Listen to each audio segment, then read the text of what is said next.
च्या माध्यमातून पूर्ण देशभरात सुरू केली आहे की आर्मी, नेव्ही आणि एअरफोर्सच्या सन्मानार्थ ज्या पद्धतीत त्यांनी या युद्धाला किंवा या कॉन्फ्लिक्टला सामोरे जाऊन अतिशय ज्याला आपण ब्रेव म्हणतो त्या पद्धतीत त्यांनी सशक्त अशा पद्धतीत त्यांनी सामना केला। वारंवार पाकिस्तान बालिशपणे 400 ड्रोन कुठे 500 ड्रोन पाठवत होतं, पण एकही ड्रोन आपण आपल्या एअर स्पेस मध्ये पडू दिला नाही, कारण का आपली अँटी डिफेन्स मेकॅनिझम तिकडे एवढं स्ट्रॉंगली एवढं शूर पद्धतीत उभा होता। आपल्याकडे जे वेपन आहे किंवा जे अँटी डिफेन्स मेकॅनिझम आहे भारताकडे ते एवढं 4th जनरेशन 5th जनरेशन एवढं डेव्हलप्ड आहे। काल मला असं वाटतं त्याचं नाव रुद्र का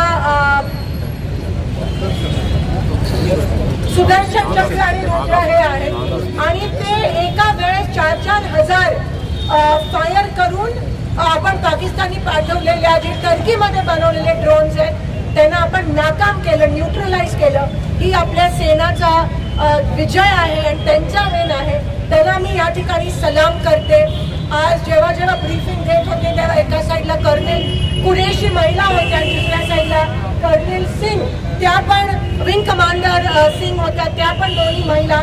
आज या मातृभूमीचा रक्षा करायला महिला सेना आणि नेव्ही आणि आर्मी मधल्या सशक्तरित्या काम करत आहेत रात्रंदिवस।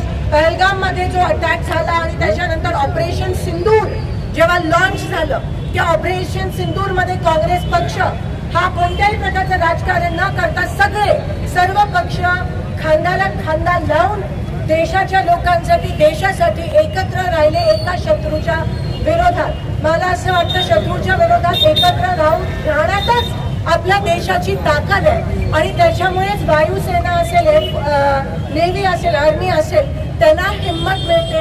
आज खरंच मी त्यांना सलाम करते आणि अर्थात हे सगळं होताना जे शेलिंग झालं पूंछमध्ये त्याच्यात आपले काही जवान शहीद झाले, त्यांना पण मी या ठिकाणी त्या अमर जवानला श्रद्धांजली अर्पित करते। जे सिव्हिलियन या ठिकाणी शहीद झाले त्यांना श्रद्धांजली अर्पित करते। काल जम्मू काश्मीर मध्ये एक ऑफिसर रजौरीमध्ये त्यांच्या घरावर शेलिंग पडलं, ते शहीद झाले, अनेक असे झाले ते आपल्याला कळेलच। त्यांना देखील मी श्रद्धांजली अर्पित करते।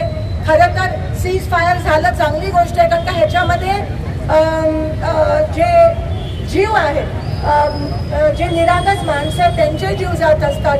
पण आठवण येते जेव्हा इंदिरा गांधींनी त्यावेळेस अमेरिकेच्या प्रेसिडेंटला लिहिलेलं तेव्हा दुसऱ्या दिवशी पाकिस्तानी सरेंडर केलेलं। पाकिस्तानी खरं तर आपल्या समोर सरेंडर केलं पाहिजे, कारण का आपण जर रिटॅलिएट केलं असतं काल तर कदाचित पाकिस्तानकडे फक्त 3 ते 4 दिवस असणारे पैसे आणि ॲम्युनेशन आहे, पण आपण संयम आहोत, आपण संयमाने केलं आणि त्याच्यातच आपली जी मॅच्युरिटी आपल्या सेनेची ती दिसून आली।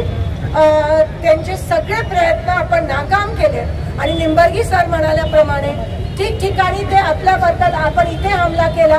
धार्मिक तेढ आपल्या देशात निर्माण करण्याचं काम हे पाकिस्तान करतं, त्या गोष्टीचा मी निषेध करते।